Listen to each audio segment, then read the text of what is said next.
Welcome to Sports Scope, the most influential sports talk show in the nation.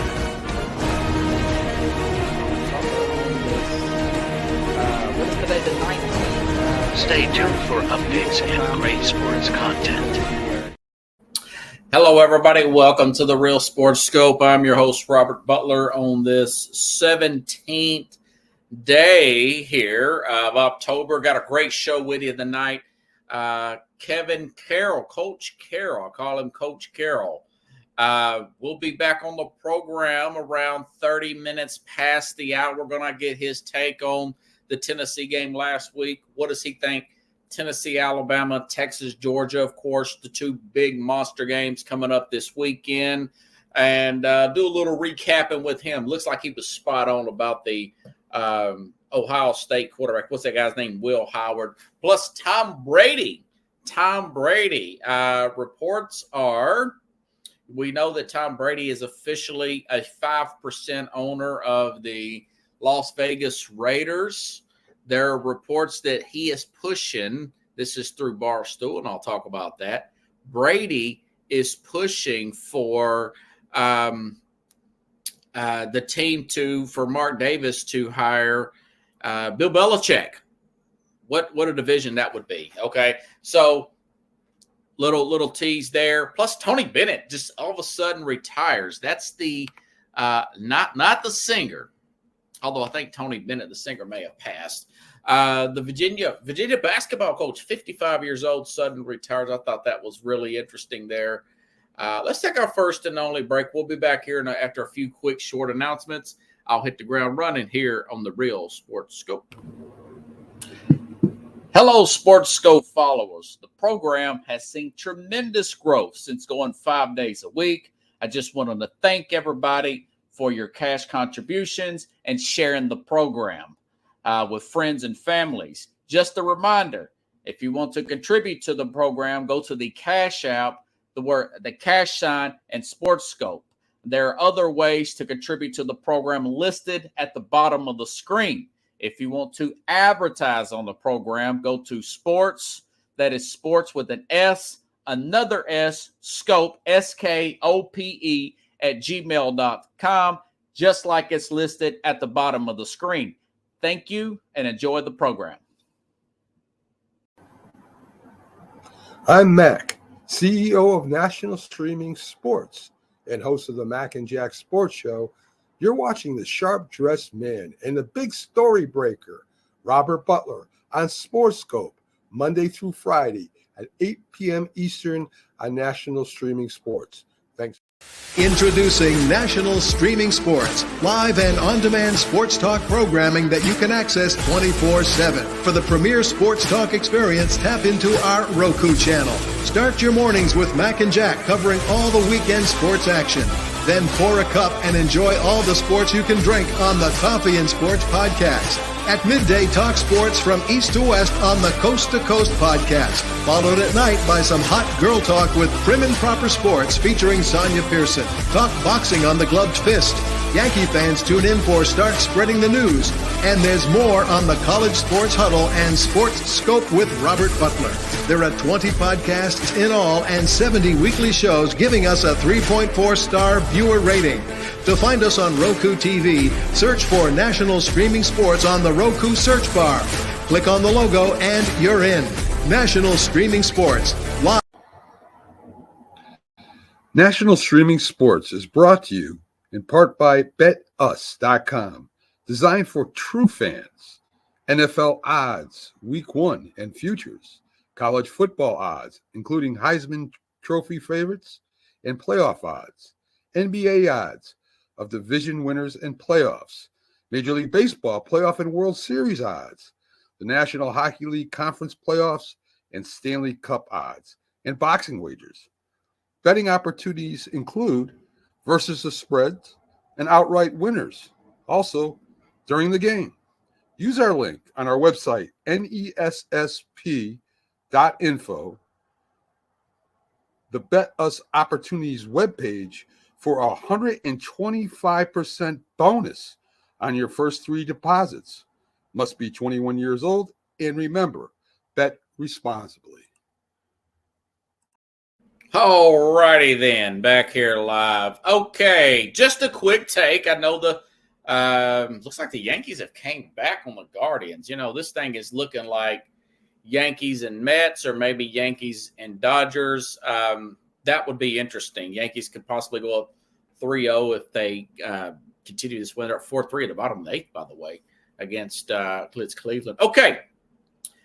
Quick take here on tonight's game. Looks like the Saints got a lot of guys out. I know that last I checked just a little while ago, Derek Carr is doubtful. I doubt he plays. Chris Olave's out for the Saints. They've got offensive line injuries as well.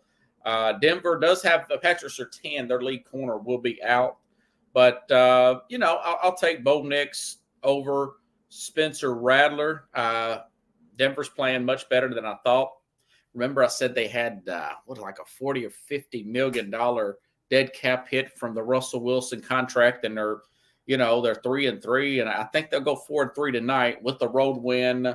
24-19, I think Broncos get the win. Okay, all righty then. But other big news here earlier this week, folks. Tom Brady was approved by the NFL owners for 5% of the Las Vegas Raiders. I don't know why that was a big approval issue. I guess because he's a commentator, whatnot. Either way, he's a color guy, whatever you want to call for Fox. But the league, he's got 5% total deal worth $220 million stake, minority stake in the Las Vegas Raiders was approved one day ago, but that's not really the biggest story of the day.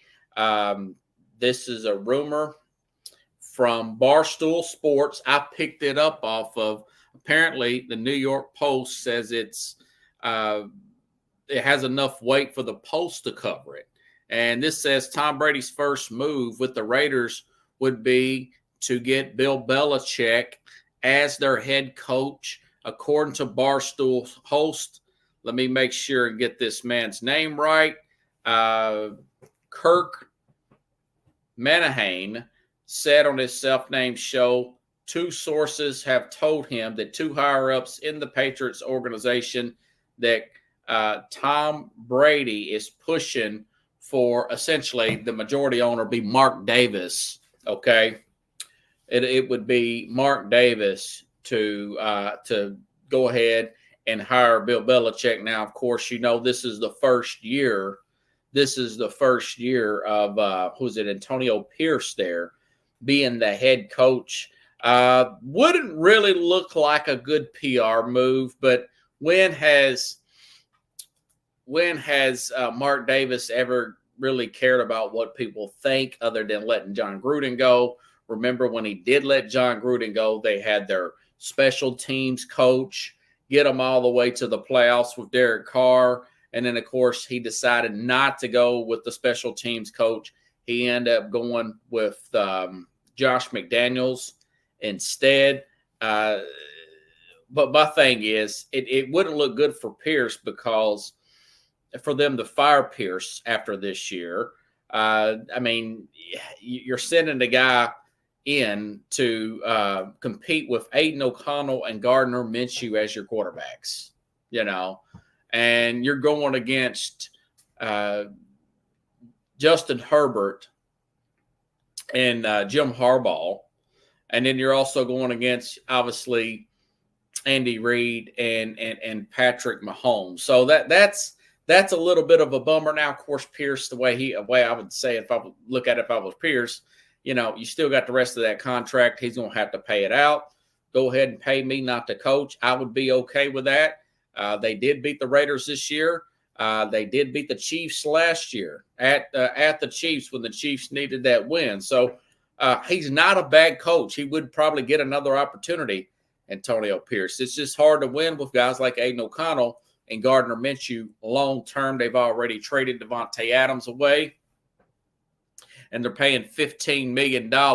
Hey, Patrick, good to see you, buddy. They're already paying $15 million in dead cap money to Adams, as I mentioned the other day on this program. But listen, folks, listen.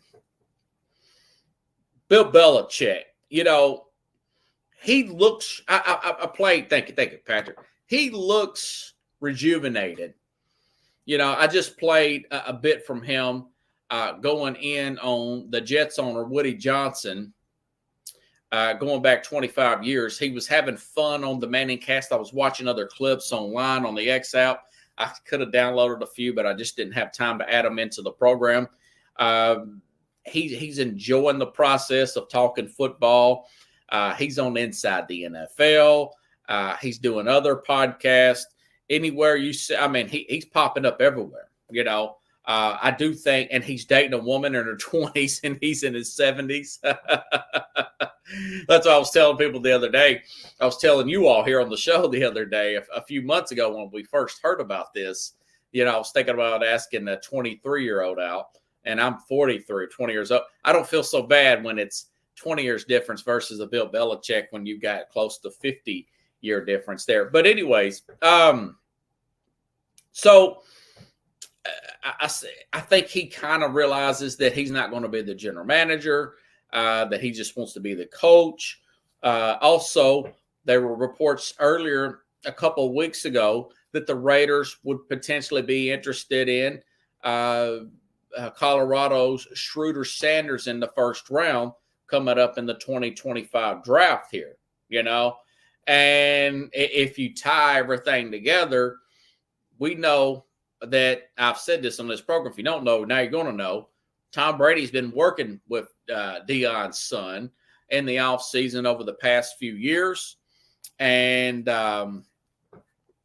also, you got to look at the relationship between Deion Sanders doing all those Aflac commercials with Nick Saban.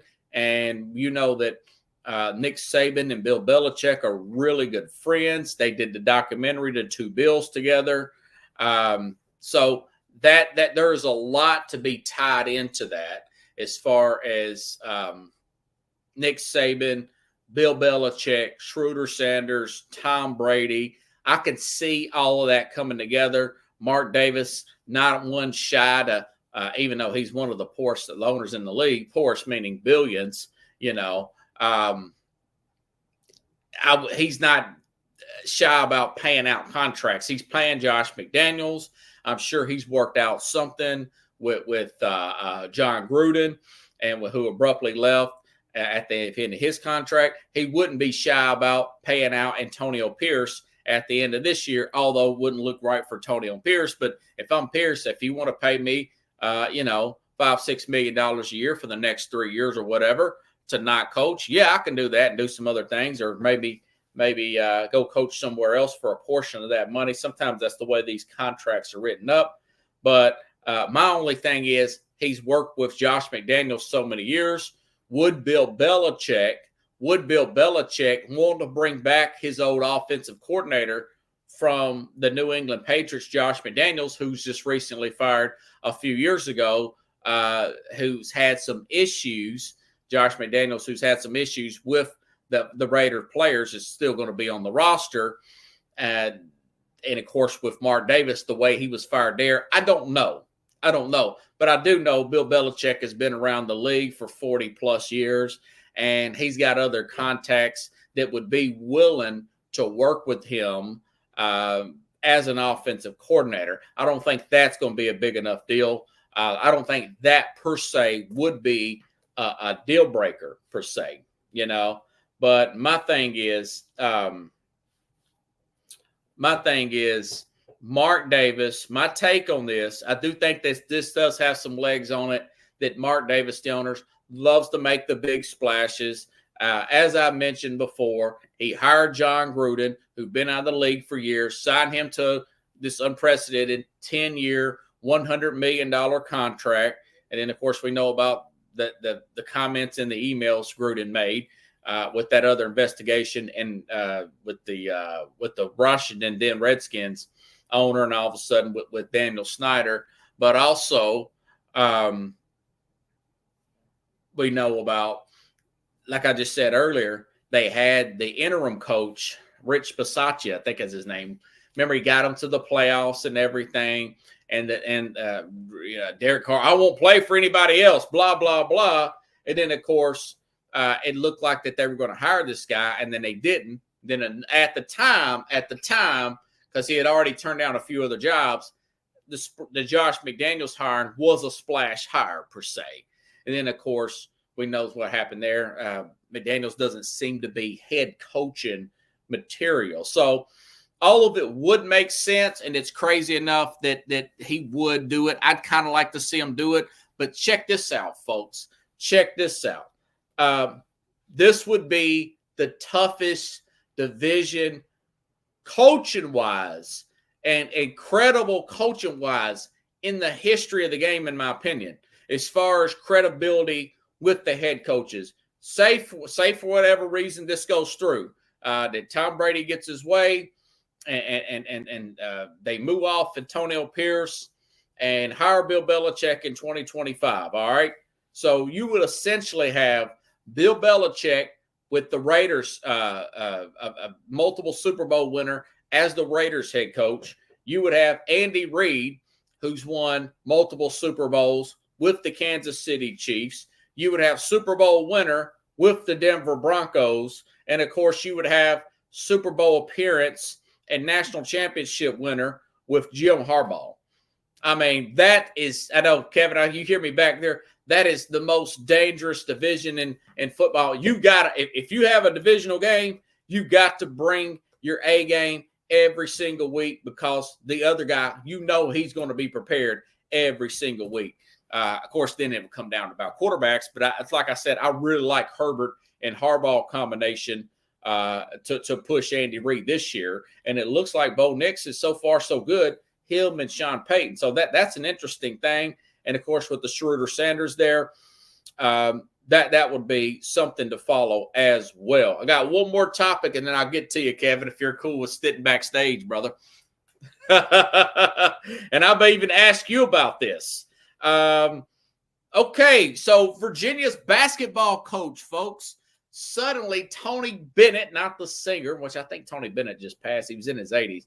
But Tony Bennett, the Virginia men's basketball coach, suddenly retires today. We're just 5 years removed from them winning a national championship, if you all recall. In 2019 and 2018, Virginia was the number one overall seed, the first number one seed ever to get beat by a 16. I thought that was crazy.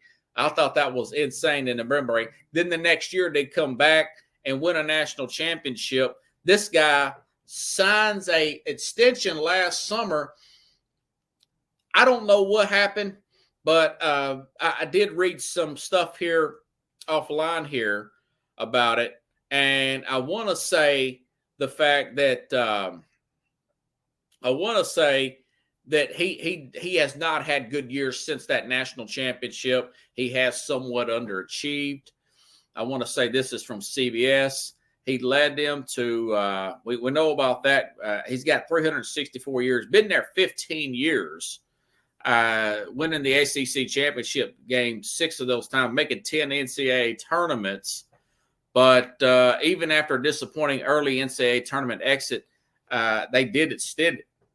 They did extend him back in June through 2030, essentially a 6-year deal.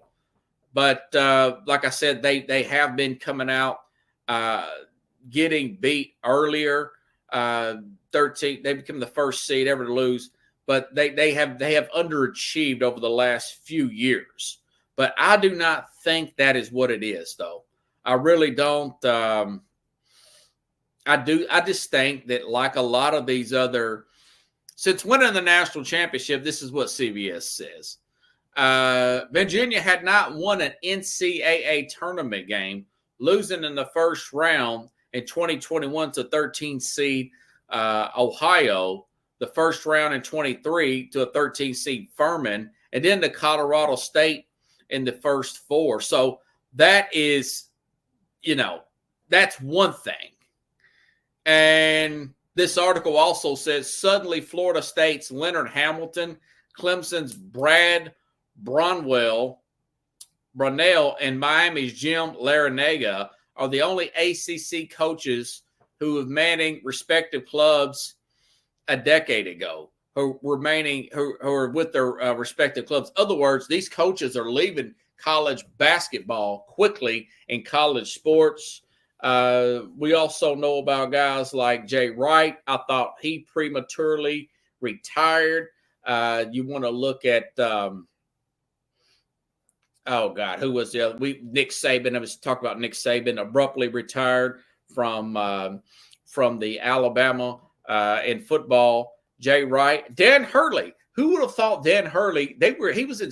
He actually flew out to L.A. He was in serious talk with the L.A. Lakers to leave Connecticut. A lot of that is because this NIL stuff is really stressful on coaches. This guy's only 55 years old there, Coach. This NIL, this transfer portal, it's wide open. And these coaches that are older, a little bit more established, they just don't want to deal with it. He don't want to say that publicly, but I think pending a major scandal, some kind of sex scandal or something like that, I think that's what it is, and eventually he'll come up with that. And on that note, I will bring in Coach Carroll and ask him, what do you think about that? Coach Kevin Carroll coming in here. What do you think about this Virginia basketball men's coach just abruptly retiring like that? He's only 55, man. I don't know. That's the first I've heard about it. I guess something. There's something going on we don't know about, and he was asked to resign. That's the only thing I can think of. Think maybe it may be a health scare or something, or a scandal? Possibly. I mean, it could be like a whole Urban Meyer situation where he was having health problems, Maybe that's what it was. I don't know. He had been there 15 years. I think, like a lot of these coaches who abruptly leave over the past few years, and I'm sure I'm missing a few. I know the really famous coach from Syracuse. Now, he was older, though. The Syracuse men's basketball coach, he retired. Yeah. Coach K retired. Jay Wright was in his early 60s. Who? Boeheim. Yeah, Jim Boeheim. Yeah. He was a good coach for a long time, though. So. Yeah. I mean, he was getting older, too. I mean, they run a good zone defense. When we was in college, him and Carmelo Anthony won a national championship, if you remember. Yep. Yeah. So I just thought that was an interesting story. That just came out of nowhere. I think Bob Huggins retired, didn't he? I'm not sure. The Cincinnati guy. I know he got into some trouble. I believe so. Yeah, Bob Huggins guy. But a lot of crazy stories, Chief, there. Broke wreck there at the end. Man, I had to bring you back on because it looks like you were spot on in a lot of spots last week, brother. You nailed this Will Howard guy, folded like a cheap suit down the stretch in that Oregon game. What was he thinking sliding like that, man? Yeah, I don't know. I don't know if he thought maybe they had a little more time than they did, or maybe his plan was to slide and then like down the ball real fast. I think it's just a mismanagement of time. I think he got caught up, was nowhere to go with the ball. Yeah. So I think he just kind of got it's sort of like a game awareness sort of deal. He kind of lost where he was in the game, and by the time he realized it was too late, and which kind of is bad because I kind of need to retread a little bit because he was a little better than I gave him credit for. I actually think that's the first game I can honestly say that I've actually watched all the way through with him and what's his name? Smith. Gabriel. Oh, Gabriel. Yes. It's first game I've really watched with both of them, and I didn't give either one of them enough credit. Gabriel was straight up dropping dimes the whole game. Yes. It's not just, I thought his accuracy was, I assumed it was a lot of quick passes out, to wide receivers and running backs and just quick screens. But no, he is putting it right on the money, throwing downfield. I mean, so, I didn't give him enough credit. He's better than I thought he was. I still don't know if I would say he's better than Bo Nix, but the potential to maybe be better or be as good is there. Yeah. So, I got to give him a little more credit than I did, both of them. But then again, at the same time, I stand by what I said. if it comes down to the last drive, and I got more faith in Gabriel than I do Howard.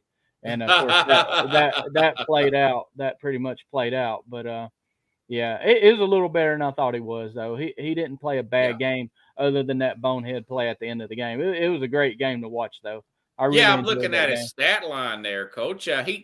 You're right. I mean, 28 of 35, 2 touchdowns, no interceptions. That's how I thought that thing would end, Kevin.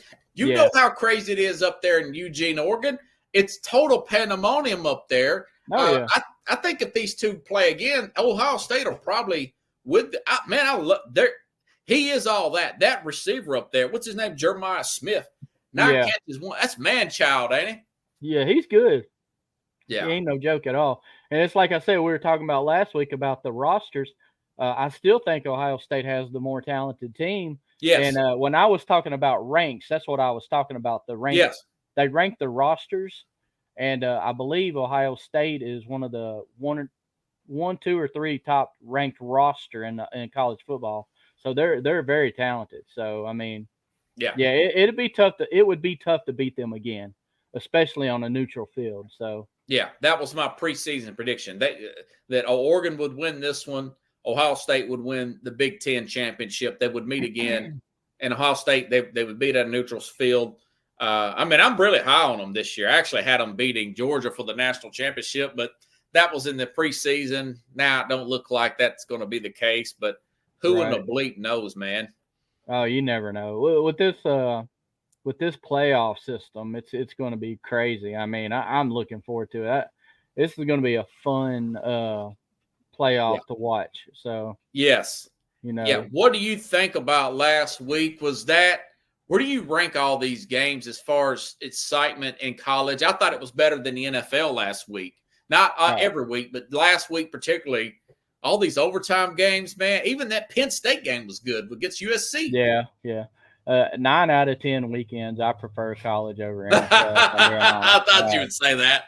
But I mean, every now and then college does have dud weekends where they're playing mid majors or lower. Austin Peay. Everybody's Alabama. playing. You got more than one team playing those, and there's not like any ranked games really, and those are kind of downer weekends. But the way they got it set up now, though, I mean, you're getting more of the Power 4 or 5s playing each other because there's more teams in each conference, and they got to honor all those conference games, and then they all at least have 1 or 2 out of conference against another Power 5 team. So sorry, dog loves it.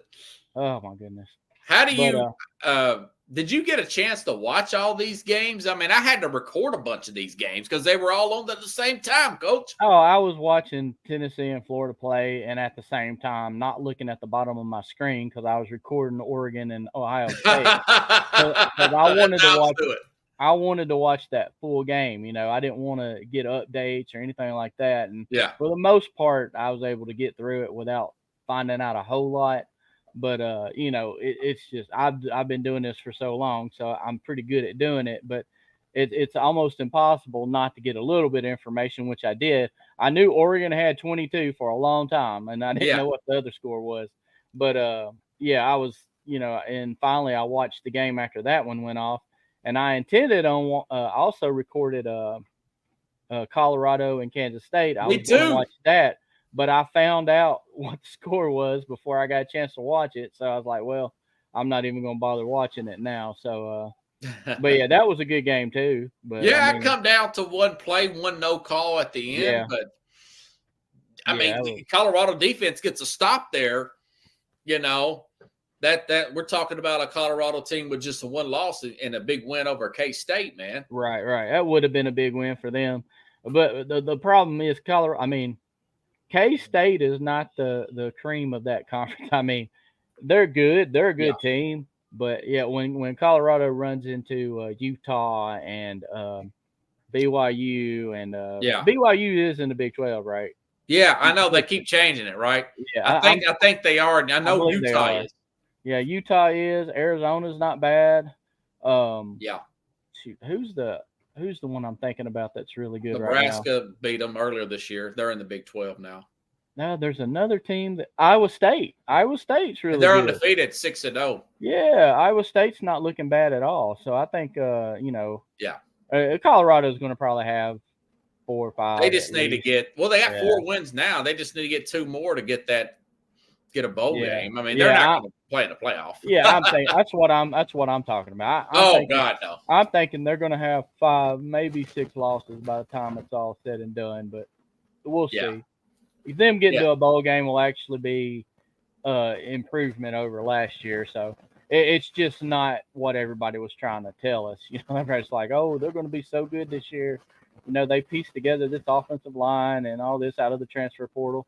And, basically a bunch of mid-major players. So, I mean, it wasn't what they were hyping it. Hunter's great, and I think Schroeder's going to go really high in the draft, but the rest of them guys, you probably never hear them. Yeah, Hunter's a beast. Hunter's a dog, man. That dude can play both sides of the ball. He could probably go the NFL at either corner or receiver. So I mean, the guy, he might be going to New York possibly, just because it's a sort of like a non-traditional thing, playing both ways. On the field more than any other player. Go to the kind of steal the Heisman away from somebody like somebody did Peyton Manning. So, I mean. Oh, with Woodson, yeah. Oh, you're with the Heisman. I thought you were talking about the NFL. No, Heisman. Yeah. He probably will. He'd probably go to New York. Yeah. So, Texas dominated Oklahoma. Now, Oklahoma had a true freshman quarterback. Texas beat Michigan. 18 starters missing from last year. Different coach, everything. Do you get a sense that, and I'm hearing a lot of people really going heavy on Texas over Georgia this weekend. Do you get a sense that maybe Texas is slightly overrated this year? I know they're good, but I don't know if they're as good as being advertised. No, I don't think they're overrated. I think they really are good. At the beginning of the season, they were one of my top ones. I had a feeling they'd be one of the best teams in the SEC, and I think they've shown that. And And the reason is because the same reason you can't say Tennessee's at the top right now is because Tennessee is playing good on one side of the ball, but not the other. Yeah. Where Texas has been consistently good on both sides of the ball all season long, regardless of the opponent. Yeah. And I think Georgia is really close to eliminating themselves from the playoffs. And okay. I don't believe they're going to beat Texas. I don't see Texas beating them like they did Oklahoma, but I think defensively Texas is going to give Georgia problems. Did you know that Georgia is last in rushing offense in the SEC? Dang. They're either they're 13th, so they're second to last. Is there 14 teams? Am I right on that? Okay, I'll have to look and see, man. Yeah, they used to be a big running team, but they started throwing a lot with Todd Monken. Yeah, they're 13th in the SEC. Which, if it ain't last, it's pretty darn close to last. They're right there at the bottom, and also their defense, which is littered with NFL talent. I mean, they're saying this team is going to have more players drafted out in the NFL than they have the last few seasons from all those other teams that were really good on defense. So they're just not melding. They're not the chemistry's not there because they're giving up a lot like the team they've been in. They're just not playing well. I mean, so those two things right there, not being able to run the ball and their defense lacking. If their defense, if they don't take 3 or 4 big steps up, they're going to get burnt against Texas with those wide receivers Texas has. They have 3 or 4 wide receivers that just burn you. Then they can still run the ball if they need to. So. I mean, I think it's a bad matchup. Plus, they're in Texas or at Austin. It's at Texas. Austin. So, I mean, you don't think this is going to be too much for Texas to play 2 big games in a row like this? I don't think so because Oklahoma didn't take that much out of them. I mean, they hung around for a little bit, and then Texas just kind of separated. So, I mean, I think they'll be fine. I don't think they lost too much in that game. Plus, I mean, and it's, they played at the Cotton Bowl. It's technically a neutral site, but, they were in Texas. I mean, come on. Yeah. So, I mean. I think that is kind of stupid, don't you think? Yeah. I think they should do home and away with that rival game. I get it, and I understand. I mean, it's a cool event, because if you look in the crowd, it's like this way is red and then the other way is orange. Orange. So that's kind of cool the way they do that. So it's an exciting game. I watch it every year. Yeah, I do too. It always is. It's usually a lot better than it was this year.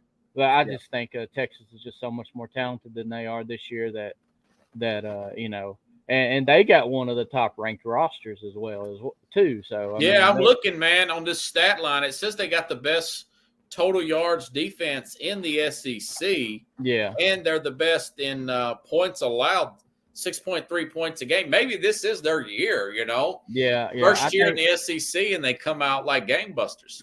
After last season, I knew they were going to come into this next season pretty good because they had some good returning players, and plus Ewers came back, which is good for them. So, I mean, I had a feeling they were going to compete. They were a definite playoff team for me, and possible top 1 or 2 seed. So, I mean, I thought they had a really good chance to win the SEC. Georgia is not as good as I thought they were going to be. I thought Georgia would be better, but if Texas beats Georgia Saturday, which I believe they will, I think Georgia's gonna start falling off a little bit because you know they're one of those teams that plays for championships. If they feel that championship slipping away, you know they're going to kind of. You know, and I think that might be good for Tennessee because Tennessee they don't play them right after it. If they were to lose tomorrow, they don't play them next. It's a couple more games down the road, and So I mean, I think, granted it's on the road, it would be prime pickings for Tennessee if they can find some offense. And the frustrating part is the talent is there.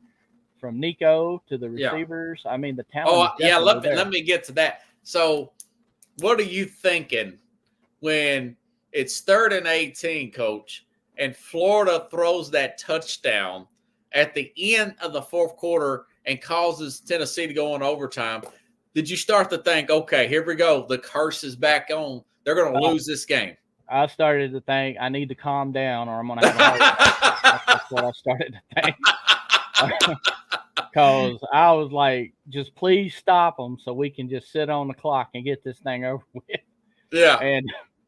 And I saw that and I was just like, of course, you know, like so far this season, just about all of my teams are losing after leading the entire game or losing it right there at the end. And I'm like, I would rather get blown out than every game get right down to the end and lose it like that. And that just seems to keep happening. And you know, I didn't lose hope after that happened because I felt like lining up on the 25 and duking it out was in Tennessee's advantage. Yeah.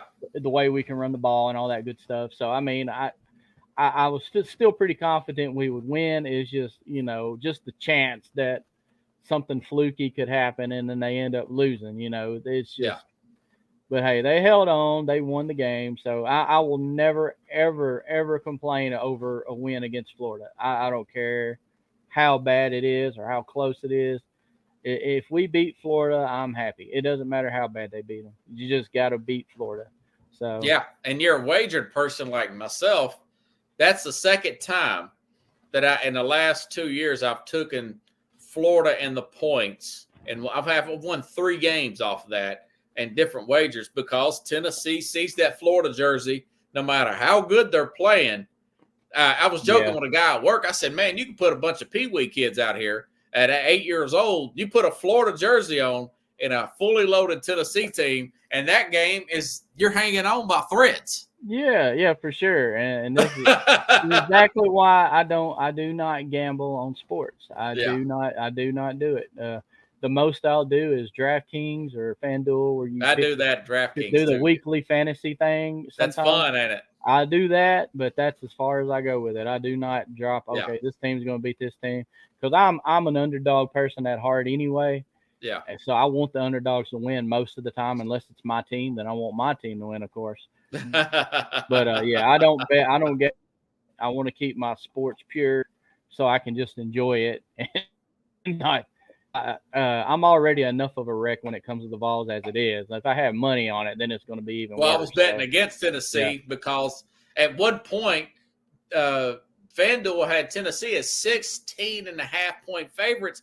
And I brought this stat up to Carlos last Friday after I did a show with you, that the last time Tennessee beat Florida by 17 points was 1992.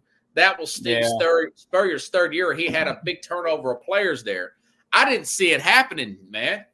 Yeah, the only way the spread is like that is if Tennessee's offense is clicking, which it was not. So, I mean, that was just too much. You know, their offense wasn't clicking enough to beat them that bad, and it just didn't happen. So I had a feeling it was going to be close because I hadn't seen our offense do what I expected it to do the last few weeks. So, I mean, and it's Florida, and, you know, some stuff is going to happen. So, yeah. Because we're better than Florida. I mean, once again, better than Florida. Even struggling on offense, we're still better than Florida. But but boy, Florida. They almost took it, man. Yeah, they did. They're raising Kane over Napier right now. They want him out. They want him out of there so freaking bad. That's their third loss of the season. Yeah, he's keeping that seat warm for you know who. Lane Kiffin. Yeah, I'm telling you, man. I can see it, dude. I can see it right in front of me. I'm going to play that back on the show if that comes to fruition. That would be a good hire, and I think Kiffin will leave this time because he just lost LSU game. I told you that was going to be a good game. That one went in overtime too. Yeah, it was, and I said I thought LSU would beat them. I figured it'd be close, but LSU being at night and LSU and with those fans and everything, I just they're hard to beat there, man, and they're not a bad team. So I figured it was going to happen. What do you think?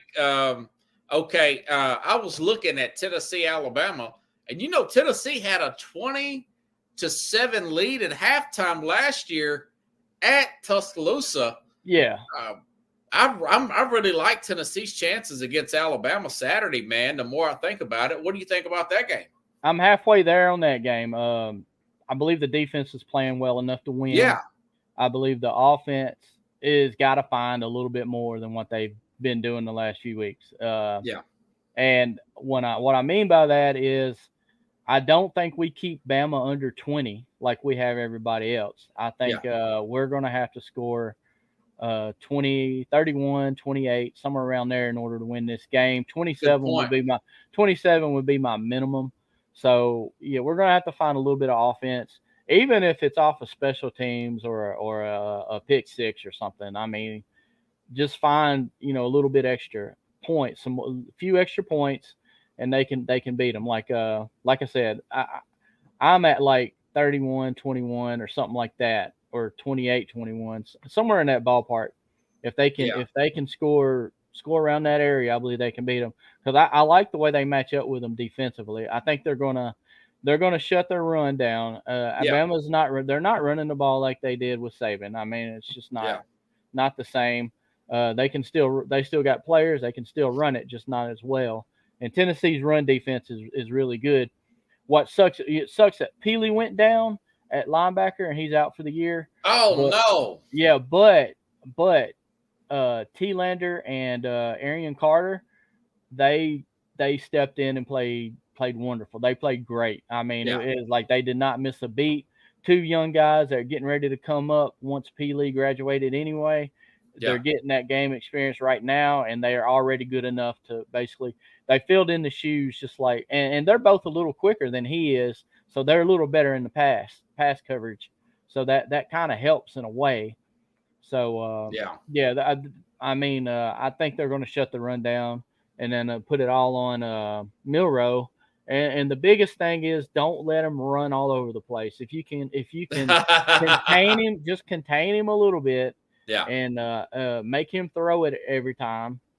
Then, I mean, you should be fine. Make them one-dimensional is basically what you're going to have to do, I think. They're going to get some points. I mean, they got playmakers. They're going to make some plays. So, But I like our chances. I like our chances. It's just it's just the offense is going to have to click a little bit. I mean, hey, Nico could come out this week and just absolutely let loose and we see the Nico that we've been expecting.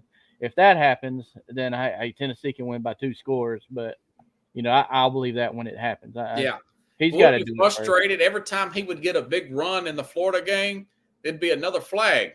Yeah, that's another problem. Like it's like every time we had a big play, it seemed like there'd be a flag and it would come back, And then with him in that game, though, he was just missing. He was just missing too much. I mean, Yeah.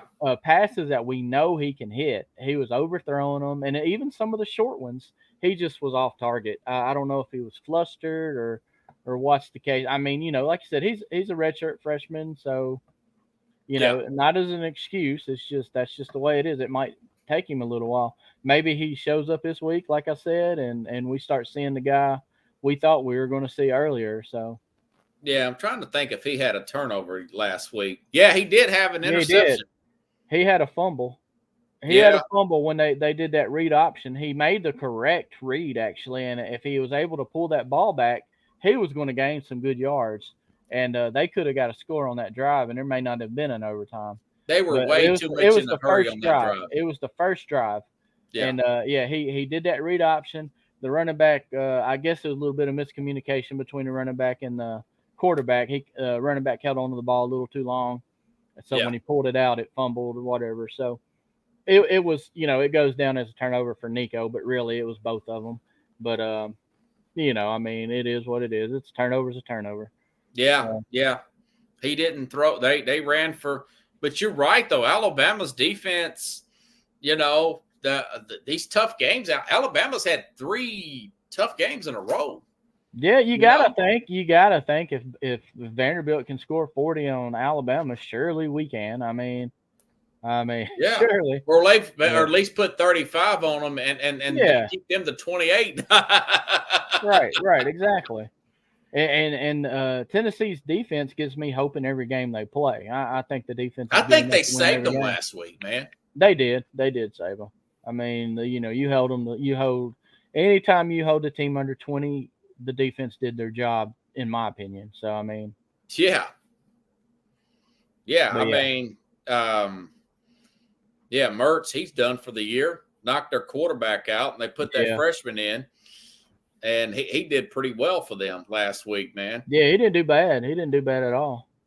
Yeah, I tell you. But I still think that Tennessee, it's just the fact that they see that jersey – and there's a little bit of fear there, and there's more confidence when Florida sees that orange jersey. I don't see that in the Alabama rival as much as the Florida, in my opinion. What do you think about that aspect of it? Well, I've said for years that the thing that frustrates me about Florida is I know we've been better than Florida on several occasions when they beat us. When it comes to Alabama just had the better team. I mean, and it's easier to accept when the team you're playing is just better, more talented. You know they're more talented. Beating them will be a huge thing for your team because you don't have as much talent. And honestly, the talent gap is closed a lot. It's closed a lot. I would still give Alabama the more talented roster if I was ranking them against each other. But that would just be based off of depth. If we're looking at the starting 11 on each side, I think Tennessee's right there with them. The difference is the depth. Alabama's got some better players behind, some of these other players. But if you're at that spot, you can compete and you can win. I mean, especially if you're at home in a crowd like Neyland. I mean, Neyland is a huge advantage for the Vols anytime they play there. So they got a very good opportunity to win. If they win this week, I think they're in real good. So what are you calling for? I'm gonna say 27-20 Tennessee. Okay. That's what I'm thinking. Right around that, yeah. Yeah. Because they had a 20-7 lead at halftime. That was on the road, and I just have more faith in Nico, even as just a freshman, than I did last year's quarterback. He was just overthrowing everybody, man. Yeah. If Nico starts doing what he's capable of doing, Milton or whatever guy's name, I forgot his name now. Joe Milton. Yeah. Nico starts doing what he's capable of. I mean, it's just going to be like night and day. They'll if the offense does what we thought they were going to do, Yeah. they're competing for a national championship. I mean, they'll be in the playoffs and they'll be able to win some games. So I mean, their defense is. I mean, with it just seems like we either got the crazy good offense or we got the good defense. It's like we can't ever put them both together. If they put them both together, they put them both together this year. I mean, there's no limit to how far they could go. You know, they'll be right there with the top 3 or 4 teams in the country competing for a championship. So that's just get into the playoffs right now. I really want to just see them get in too, man. I think that's going to be interesting. Do you think there's any chance that Louisville knocks out undefeated Miami this week? Miami's been hanging on here lately, barely. There's always a trend. Like when they start almost losing every week, it's leading to the loss. That's what I think. Yeah, and that's just based off of history from what I've seen. I've seen teams. Very few times have I seen a team like just basically limp through the season and win every game. Skate by. They eventually will lose one. And if they don't lose to Louisville, then I know they got Clemson and there's one more ACC team doing really well, isn't it? Pittsburgh's still undefeated. I forgot who it was now. I know Virginia Tech's up 21-0. Now, they just did beat Virginia Tech by a hair. Beat them by an inch on Friday night a few weeks ago. Pittsburgh's still undefeated, too, in the ACC. Yeah. So, I mean, they're right there in the mix. And then Clemson.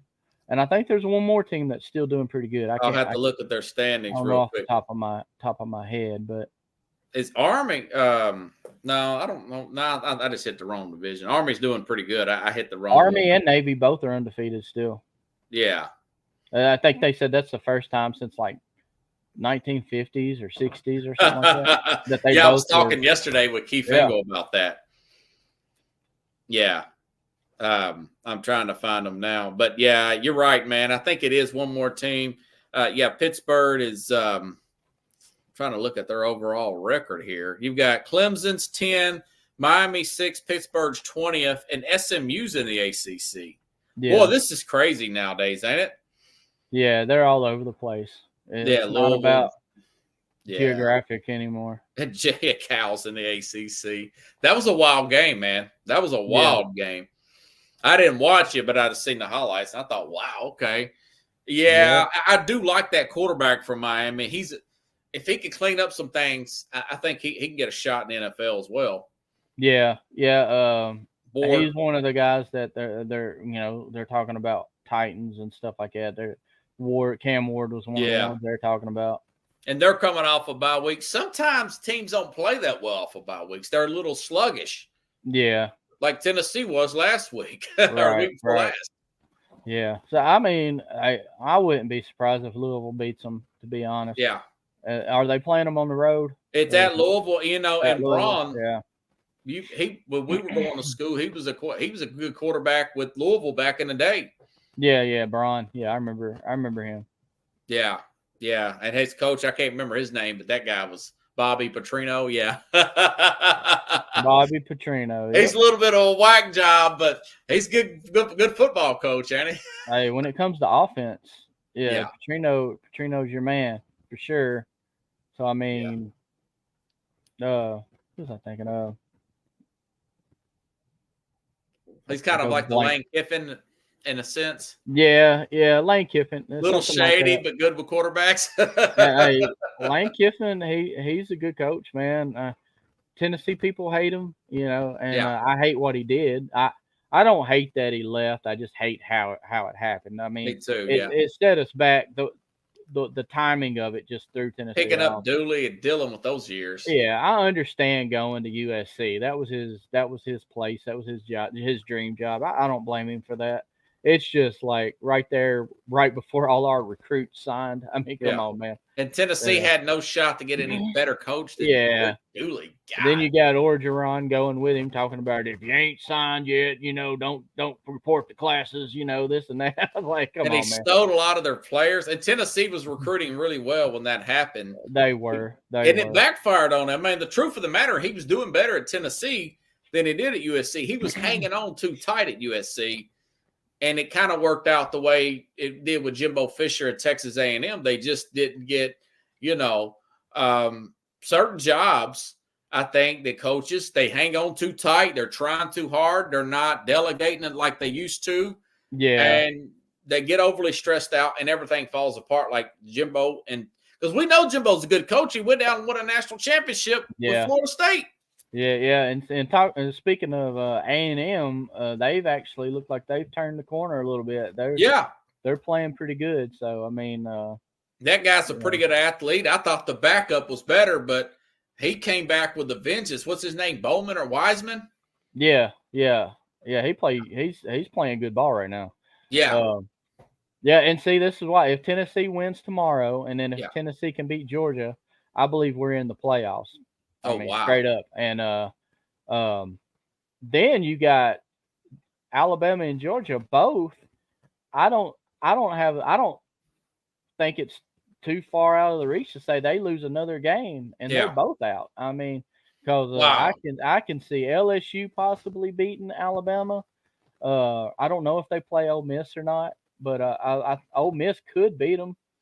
This is why I didn't have Alabama in the playoff in the preseason, because I knew that defense was shaky, man. Yeah, Texas A&M could beat them. I mean, it's going to be hard for them if they've got to play A&M, which normally they would because they were all on the West. I know there's not an East or West this year.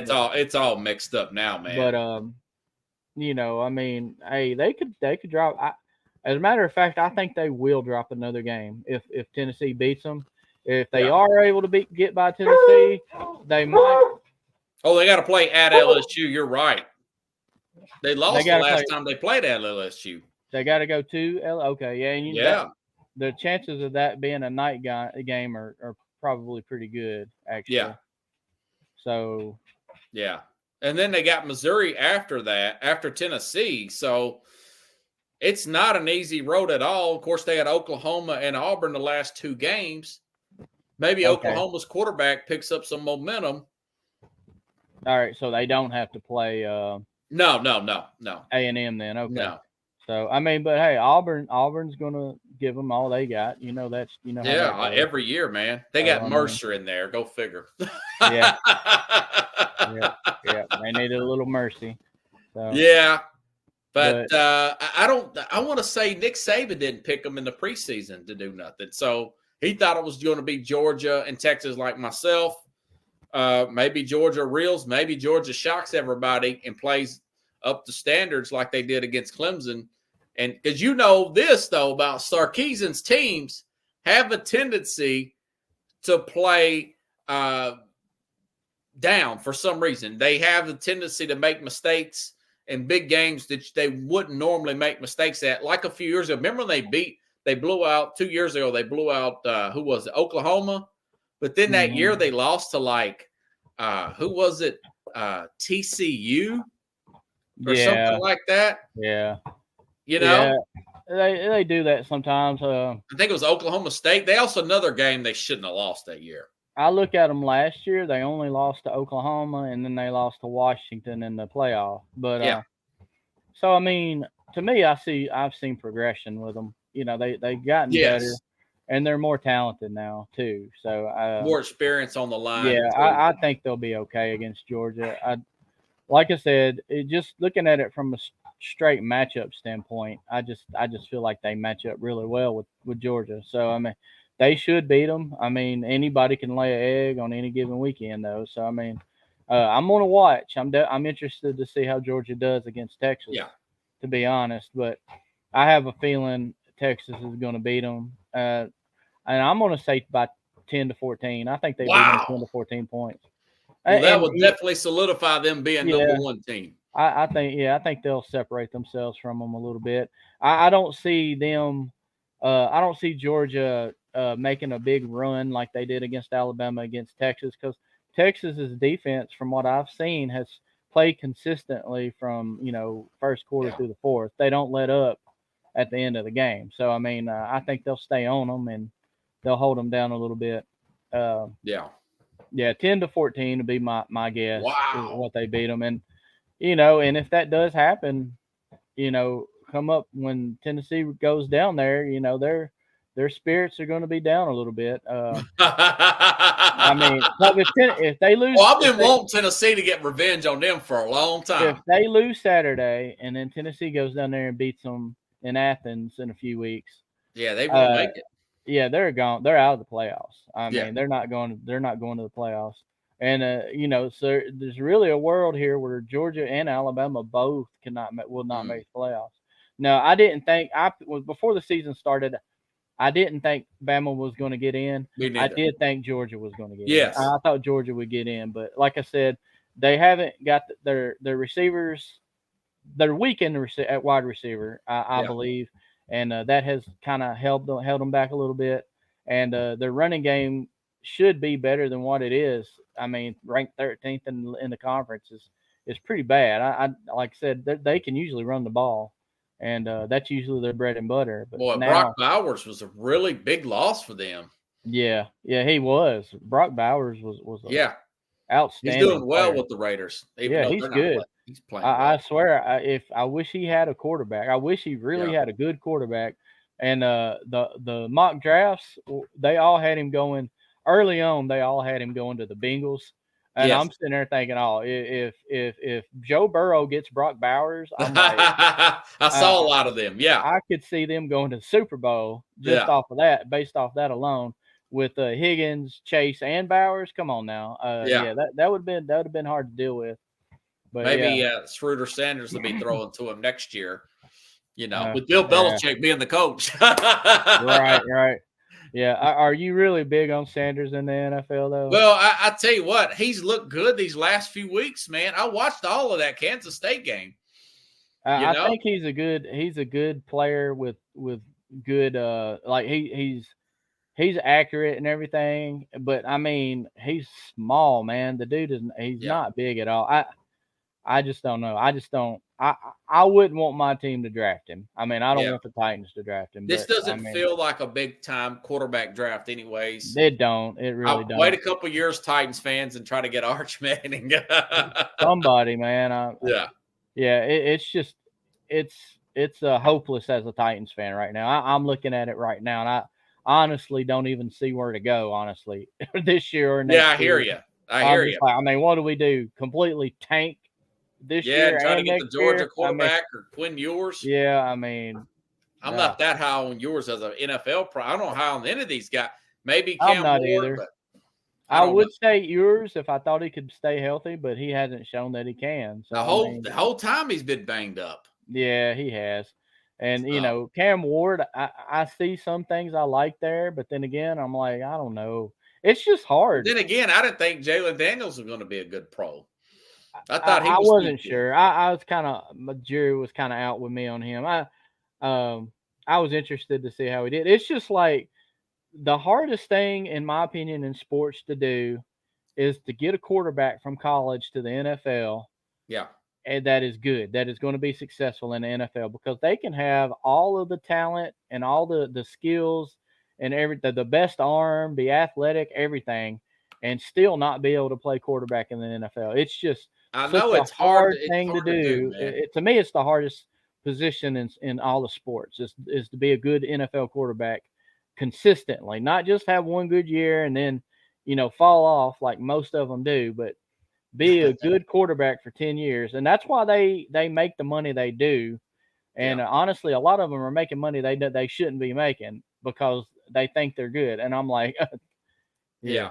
It's how quick they get rid of the ball on a consistent basis. And I don't know, the way these offenses now, they do a lot of read option, but I'm way over, brother. All right, man. Yeah. Well, we'll, so what is your score here? Just throw one out there, 27-16 or something like that. For Georgia, Texas. Texas. I'm going to say I'm going to say Texas 28-17. Okay. I'm gonna That's go 11 points. Yeah, 28-17. Okay. I'll give mine tomorrow then. And that's food for thought. Looking at some of these stats, you're right. Texas is a lot better than I thought they were statistically. So we'll see, though. We'll see. I know Stark's teams have a way of laying eggs sometimes. Yeah. They come in there feeling themselves. They won a national championship. Here's their opportunity. So I mean, that's true. See you, buddy. Appreciate have a it. good one, man. Appreciate All right, it. man.